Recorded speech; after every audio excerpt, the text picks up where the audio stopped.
We're recording today on the lands of the Jagera people, and we pay our respects to the traditional elders here, past, present and emerging.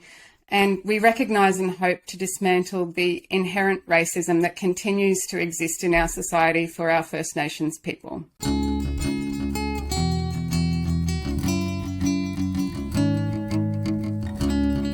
Hello, I'm Andrea. I'm a former nurse and midwife in private practice and a community advocate. Welcome to Beyond the Rona. Hi everyone, I'm Tim. I'm a digital marketer and small business owner, and we're on a journey here with this podcast to find out what our community members think are actually the big problems, but also the big solutions as we emerge from the pandemic. I wanted to have a focus here today on jobs for the people in our Logan area and, the southern parts of Brisbane that we're focusing on with Beyond the Rona. So that would be tradies, working class people, sort of teachers, nurses, truck drivers, small business owners, hospitality workers. I wanted to have a look at what are the opportunities that exist for them now as we move through the coronavirus pandemic. Do they retrain? Do they hold on to their hope for a better future? We've had we've got a transition to renewables that it's about to happen. We've got, it seems like, all levels of government and all types of government, Labor, the coalition government and, Greens, everybody is on board with the fact that we need to transition to renewables. We've also got inland rail is a massive thing happening in our community, full speed ahead. We've got vaccination restrictions that are happening. We've got the Olympics that's coming up. I'm just wondering, what does this mean for infrastructure and jobs that for the people in our area? Will this mean like more decentralisation of jobs? So that means that people won't need to travel so far for jobs. Will it lead to more infrastructure that's happening out in further away suburbs like Logan and southern parts of Brisbane? How will that impact on everybody out here? And how will that impact on public transport needs, for example? We've got today joining us Max Hooper, who's an engineer with 20 years experience, and he's also a local community advocate on the southside. Welcome, Max. Can you tell us a little bit more about your experience, please? Thanks, Andrew and Tim. Thanks for having me, and thanks for having me on your podcast. So, I'm an engineer that I'm very interested in infrastructure and planning in our local area, and but I'm also very community-minded. So, I'm very interested in having a conversation with you today, and if I can help people understand how some of the moving pieces of infrastructure work together, and what it means to people. It can be a bit of a dry topic, and but if it also can be fascinating if you get down into it and you understand how everything works. So I mean, we first met on pre-poll, didn't we? And it was quite a good experience, really, because we sort of we were on different teams, but it was a really lovely experience because we kind of all worked together at that time, and we sort of realised that if we want to get somewhere, you have to find your common ground and work together. And I think maybe for these bigger issues to actually help the community, different levels of government have to work together. That's something that you believe in, isn't it? Yeah, it is indeed. So, I'll talk a little bit how we met. So, we both met mutually met through the Duncan Pegg's last election campaign. So, Duncan Pegg was the member for Stretton, and out of disclosure at the time, I was a member of the Labor Party. And I had a really fond spot for Duncan, and unfortunately, Duncan passed away this year in June, which was incredibly sad. But he was very special politician because there aren't many politicians out there that represent their community that are actually respected by right across the community and regardless of party. And just the way we had that campaign, it was a really great campaign to be involved in, and it was very it was very collegiate. And I think we met on the pre-polls where we're out there canvassing and we're talking to ordinary voters and things like that. And it was really refreshing to work on Duncan's campaign.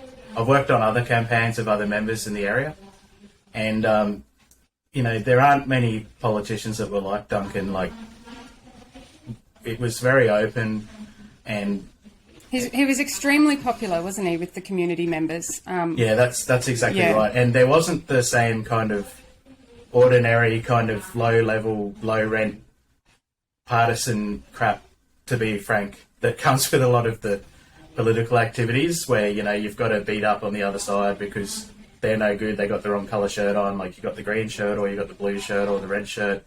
Yeah. Most people that get into politics do it because they want to make their community better. And one thing that was really special about Duncan and all the people that were around him, that there were so many good people that came together because Duncan was there. And I'd like to mention that because, for his parents and his friends and family, that, he's always going to be remembered like that by people that... Yeah. So if we're going to kind of bring that legacy and everybody kind of work for the community in the way that you remember that he did, what are some of the things that that he did for the community that you'd like everybody to do? In terms of, I suppose, if we take one example, say, this inland rail problem. What can the community do here to make this work for everybody? Yeah, so Duncan wasn't totally instrumental in inland rail because, just to explain a little bit, inland rail has probably some flow-on effects on that Stretton electorate, but it's more acutely felt in other electorates where the rail line will either come through or the unloading of the trucks will go through their containers. I did have a couple of personal conversations with Duncan, and he was quite funny about it because he was he had a dry wit and sense of humour, and he basically said, I can't see how this thing stacks up. Because I had a chat to him as an engineer, and I said, you're going to need a tunnel from here to here, you're going to need this, you're going to need that. And you could see him adding the numbers up in his head. Yeah. And he was very wry about it, and he just said, look, this thing just doesn't stack up, and I don't see why they don't send it to Gladstone, which was going to be a cheaper option and things like that. So although it's a federal project, it's the where it goes once it crosses the state border is up to the state government, isn't it? Who's Labor at the moment. Yeah, so I was just going to touch on what the state government's role is, but I guess the thing you'd learn from Duncan is that Duncan wasn't the kind of guy who was afraid to deviate from party line. If something needed to be sorted out, you talk to other parties maybe even across parties. It's not an illegal thing. And maybe across levels of government, and try to get to the heart of what the issue is. But yeah, to come back to what you're saying, the current route that at the moment is such a major drama, and I became aware of it when I first started looking at the Cooper's Plains crossing and started realising that it's in close proximity to the Acacia Ridge intermodal, which is, for people who don't know about it, on Bow Desert Road, just on the southern side of Boundary Road, there's a massive intermodal facility, which is where the trains come up and they unload the container freight, and then it gets loaded onto trucks, and then it comes through the southern suburbs. So a lot of the heavy freight transport that comes through our local roads, and you see these big monstrous trucks with huge containers on the back, they're all coming from that Acacia Ridge yard. And people don't realise, obviously, the Inland Rail is a federal government project and it's been pushed by the federal government, but people need to understand that the decision to send it to Acacia Ridge and the decision to send it on the route that it's going on, the only people that control that is the state government. Yeah. So I don't think we're going to spend the whole episode talking about Inland Rail, but the one takeaway I want people to understand is just for citizens to understand a little bit about how the Constitution of Australia works. Federal government can basically control money to say we want to put money into these projects, but projects only happen with the state government is a crucial ingredient that things can't happen without. So at the moment, the Inland Rail project is held up because the state won't progress the EIS, which is the environmental impact statement that's required to allow the project to go ahead. And there's questions about making coordinated projects and things. But to make it less complicated, the route that's there now was the federal government didn't say we want to build it on this route. They said Inland Rail is an important national infrastructure project that's important to the country. And then the state government said, if it's to be built, then this is the route you have to use. Right. So I just think that's a really important distinction that people need to understand, because it's becoming a hot button political issue, and the council, Logan Council, was in the media yesterday, and they're going to be making it a big issue at the federal election. Mm-hmm. And people just need to be aware that the state government are sort of off in the corner there, and don't let them off the hook. Right.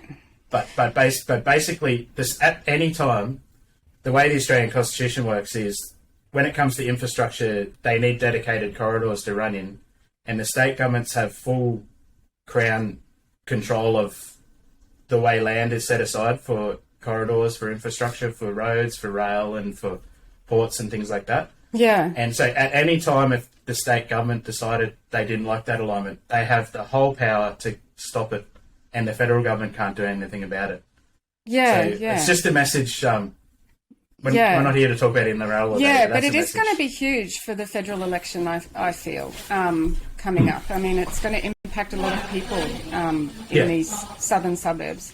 What sort of jobs can you see coming out of this for the people who live in these southern suburbs? I mean, as I mentioned, we've got truck drivers. I mean, you don't know whether, this will increase the numbers of trucks on the road and whether that will increase their jobs.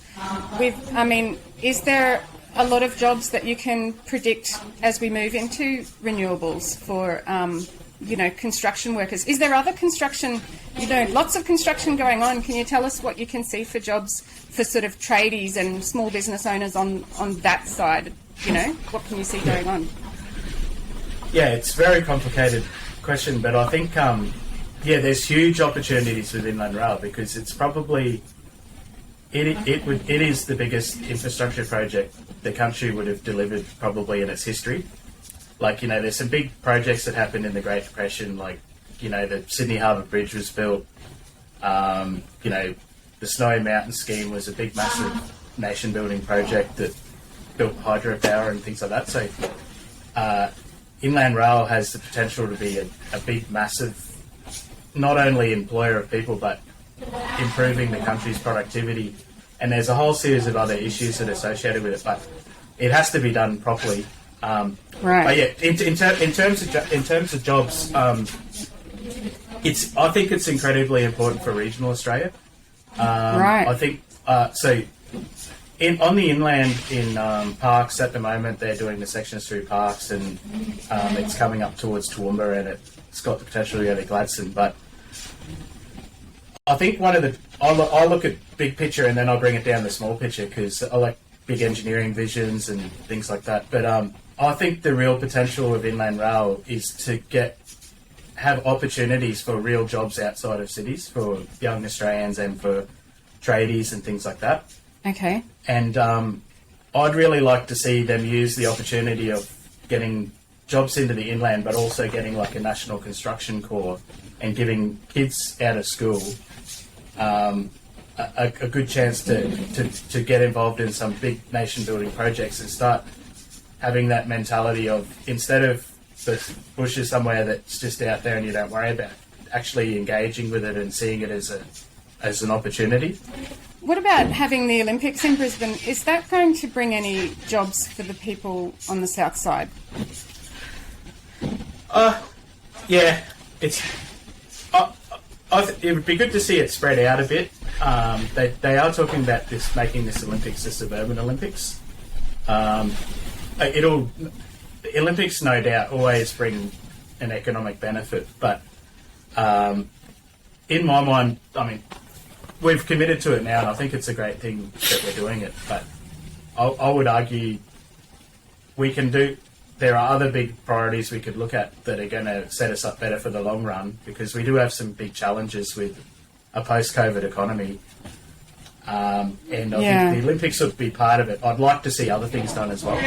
But yeah, the Olympics has, I know that there was some talk of it'll be a good thing for technology because they're talking about the stadium and access to the events will have new technology like new wireless and information systems technology, and that's about giving real-time information to crowds and things like that, and sporting results and things like that.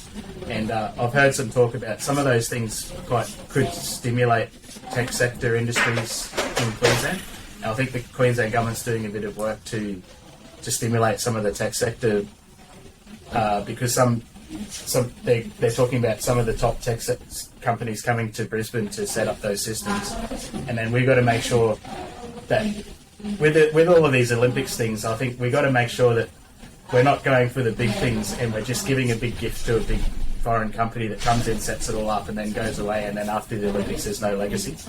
So I think there could be huge opportunities out of the Olympics, but you have to actually do it in a way where you partner with local business and you make sure the local business gets something out of it and that they got something to continue on with after the Olympics goes. After it goes. Yeah. Okay.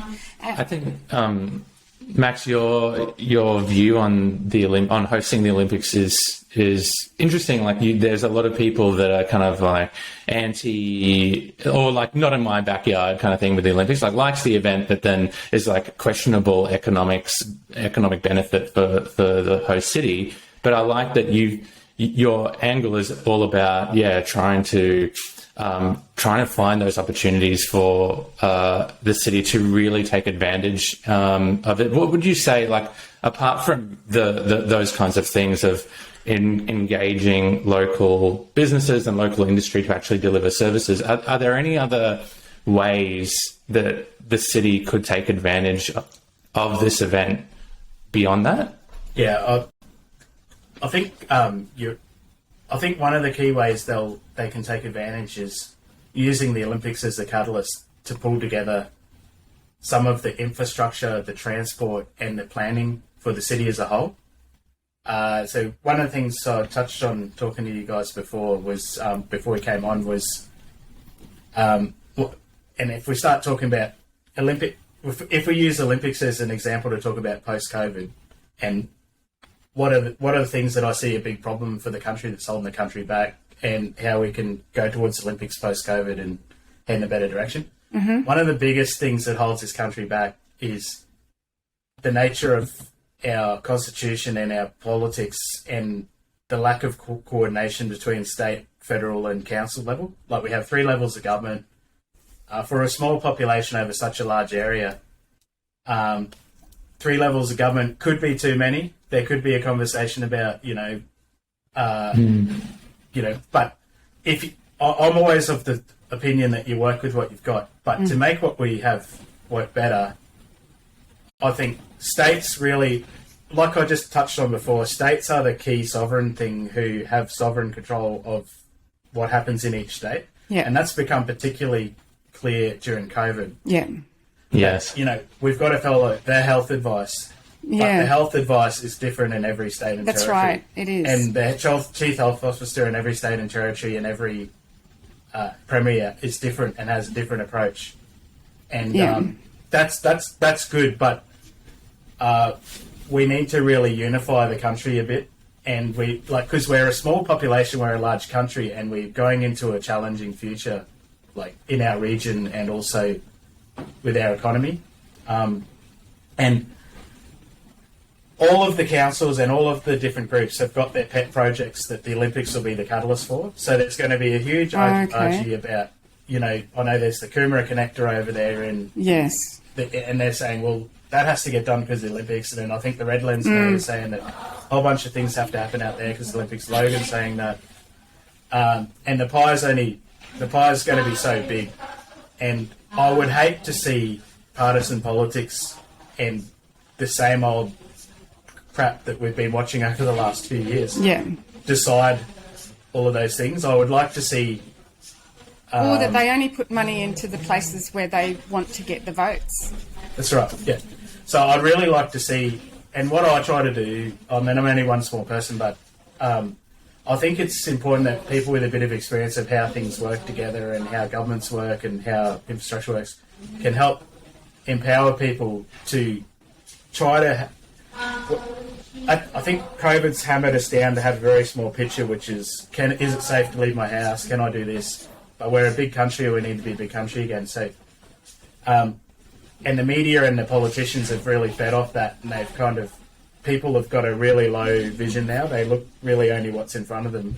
It's true, yeah. And I think that people like us that have a bit of passion or knowledge to help people, we should be helping them look way bigger and yes. how can this country be way better?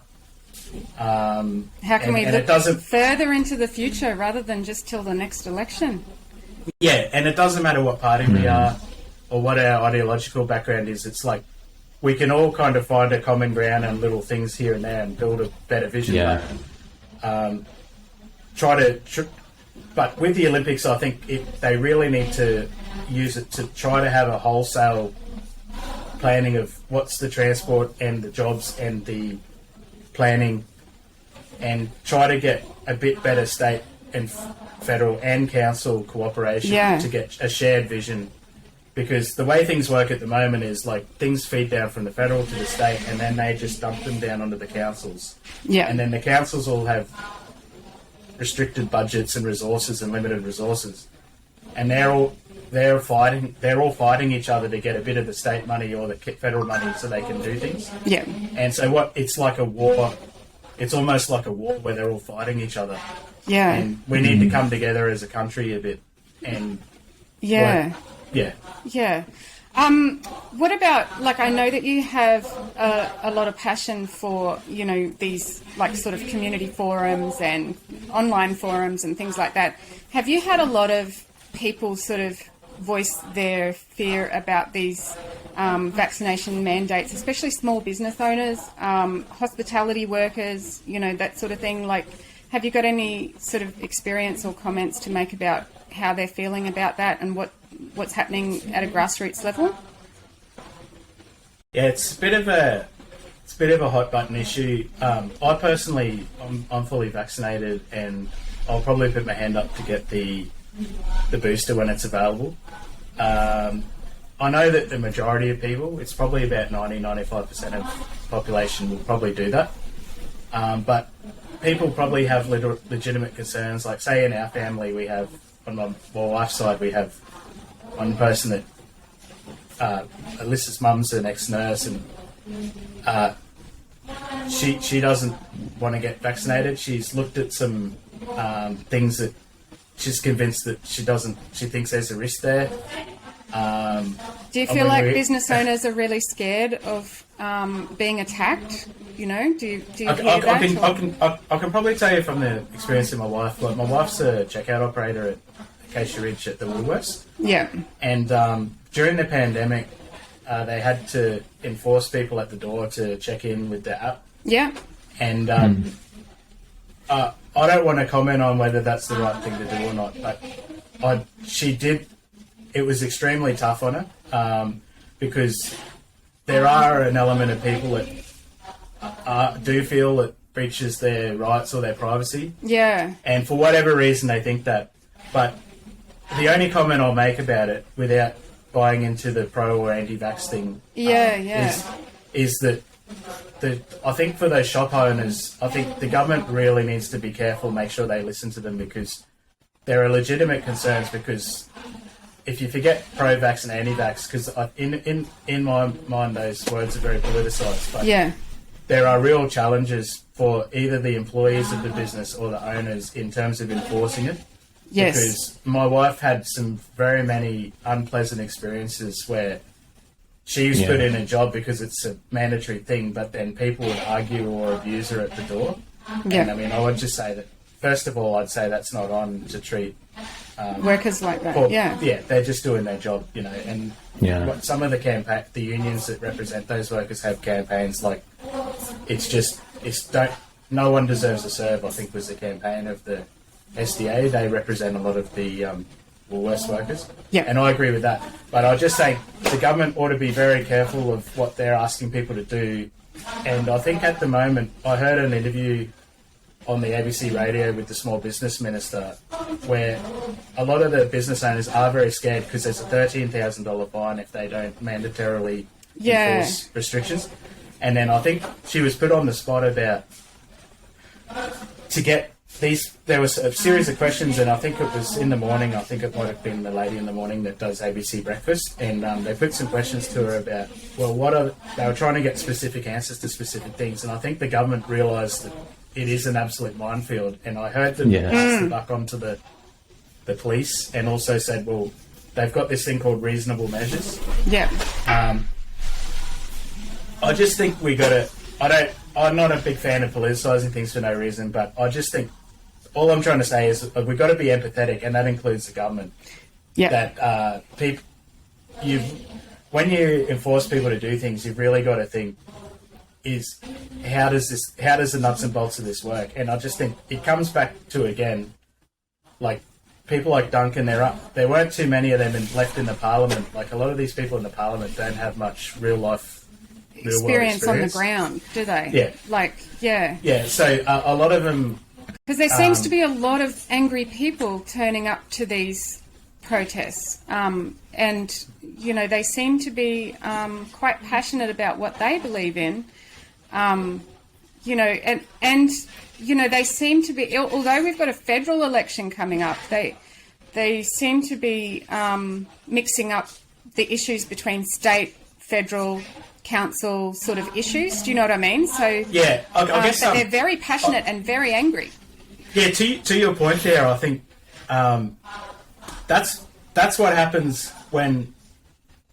if people don't understand how the levels of government work, and then politicians come from a fairly monochrome background, which is staffer elevated to politician, or they might have done a law degree and never practice, and just politics is the next thing, and you got a whole bunch of people cynically playing off one party against another across, and then passing the blame down through three levels of government. I'm not going to excuse ordinary people for acting the way they are, but that's going to be an end result of having a system that's full of that and treating people that way.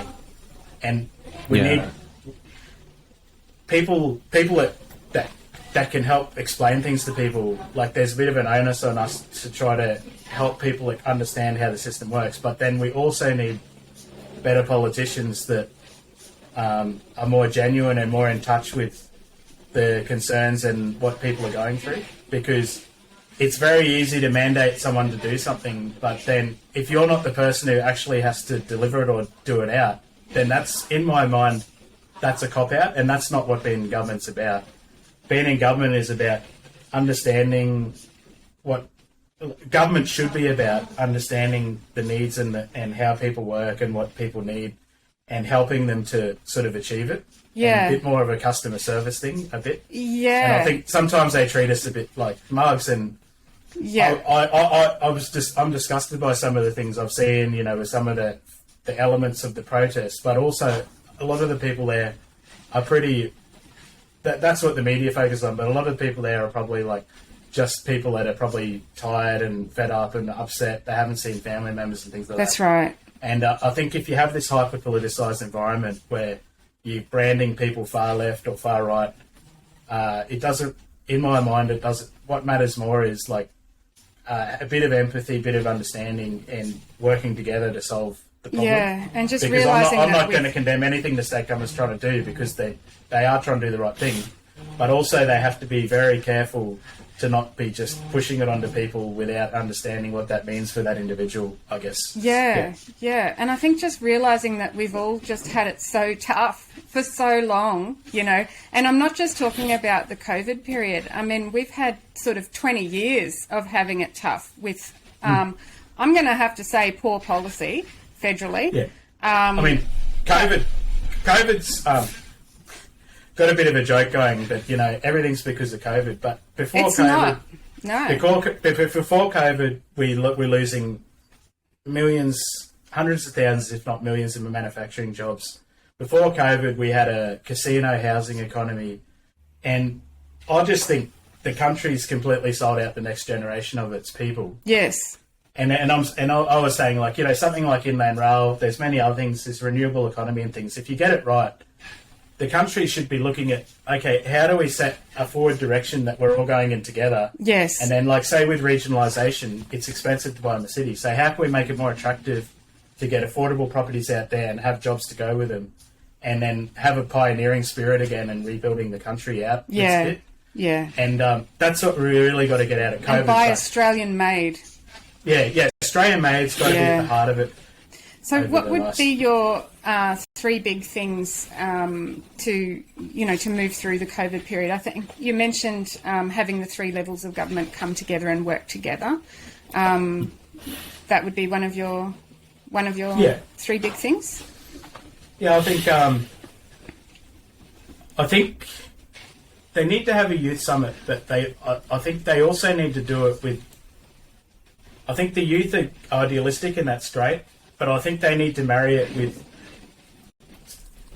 like expertise as well to help make sure that, like, sometimes when you're youthful and you're young, you know what's in your interest, but you might not always know the pitfalls on how to get there. But I'd just say a youth summit, but actually bring Gen X into it to help guide it. Yeah. And a third thing? A third thing. Yeah. I would think we need to have an audit of national infrastructure and national capability. So I think Inland Rail opens up a lot of things, but look at all the other things that you could couple with Inland Rail. Couple Inland Rail with decent regionalisation. Then start looking, okay, you've got regional towns, you're going to need water for them. So where are they going to get water from? Where are they going to get power? We can maybe get some modular solar thermal or some modular reactors out there to help get the power and the water and the things they need. Because when you want to start a community, the 2 basic things you need is energy and water from an engineering perspective. Yeah. And then you need to be connected to some sort of transport network so you can get around the rest. Because the way things work is you need trade. So Australia's a trading country. So if we're going to have regional towns, they need to be connected to ports. They need to be connected to nodes so we can deal with the rest of the world. And then I think that really focus our infrastructure on regionalising and and that could help solve the issues in our inner cities where it's just not affordable for people to live. Excellent. I like that plan. Okay. Thank you so much for joining us today, Max. This has been thanks, Max. Yeah, really educational. Thanks for having me on. Yeah, fantastic. And I'll just the last joke is I like you Beyond the Rona because 2020 we were all going, surely it doesn't get any worse than that. And then 2021 we're like, oh, geez, that was a. And I think we're all sitting at 2022 going, what's next? I know. Yeah. I know. I think the people have got to take control of what's next because they do. I see a creeping kind of control of government. Yeah. But I'm not afraid of government. Like all of those things I talked about, we need government to drive them. But people need to take the steering wheel of government. That's and we right. need to get some of the hacks out. The people need to realise that they have the power. They vote for these people. The politicians represent the people's needs, and they work for us. So with some of these anti-vaxxers that the government's my enemy, they've just got to remember that the government is the people. Yes. But if they don't participate in it, then the government is someone else doing it. Yeah. So exactly. I'd say don't complain about the government, be the government. Yes. That's great. That's such a good message. Yeah. And just organise with others and amplify and multiply your effect by organising. I think, we really need to take an active role and not just kind of sit back and complain. Definitely. Yeah. I agree. Yeah. Well, good to see you again too, Tim. Yeah. Likewise. Here we're not matching today, but never mind. We'll do better next time. We'll get on the same wavelength next time. Thanks for joining us today on Beyond the Rona. Captioned audio is available on our YouTube channel, or you can visit beyondtherona.com to look at previous episodes, which are also super awesome, or to keep in touch. Catch you later.